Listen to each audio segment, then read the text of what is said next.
আসসালামু আলাইকুম। আজকে আমি 3টা রেসিপি শেয়ার করব, মানে বলে দিব। যেমন এখানে প্রথমটা হচ্ছে যে নলা। এখানে আদা রসুন বাটা, পেঁয়াজ রসুন কুচি করা, কাঁচামরিচ, মরিচের গুঁড়ি, লবণ, হলদের গুঁড়ি আর একটু তেল দিয়ে অনেক পানি দিয়ে প্রায় 1-1.5 ঘন্টার মতো বসে রাখলেই নলাটা হয়ে যাবে। নামানোর আগে একটু বাগার দিয়ে দিব, রেডি হয়ে যাবে নলার ঝোল। আর এখানে হচ্ছে প্রায় 10 কেজির থেকে বেশি গোস্ত।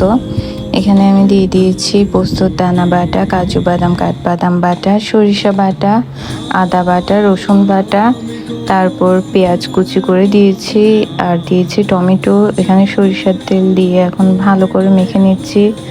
এখানে অনেকগুলা, যেমন আমার অনেক কষ্ট হয়ে যাচ্ছে, ক্যামেরাতে হয়তো ডেস্কিটা তেমন বোঝা যাচ্ছে না, কিন্তু এটা অনেক বড়।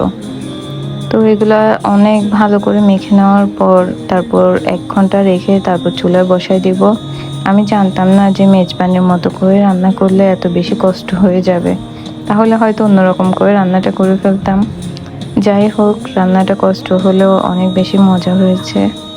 এখন এরপরে হচ্ছে যে বিরিয়ানির রেসিপি, যেটা আমি আপনাদের সবার সাথেই এ পর্যন্ত 2বার শেয়ার করে দিয়েছি। আর যারা রেসিপিটা দেখেননি তারা আমার পেজে যেয়ে দেখে নিতে পারেন, 2টা ভিডিও আপলোড করা আছে। এই যে দেখে নেন যে কত সুন্দর হয়েছে বিরিয়ানিটা। এটা ছিল মোরগ পোলাও, সরি বিরিয়ানি বলার কারণে। রেডি হয়ে গেছে।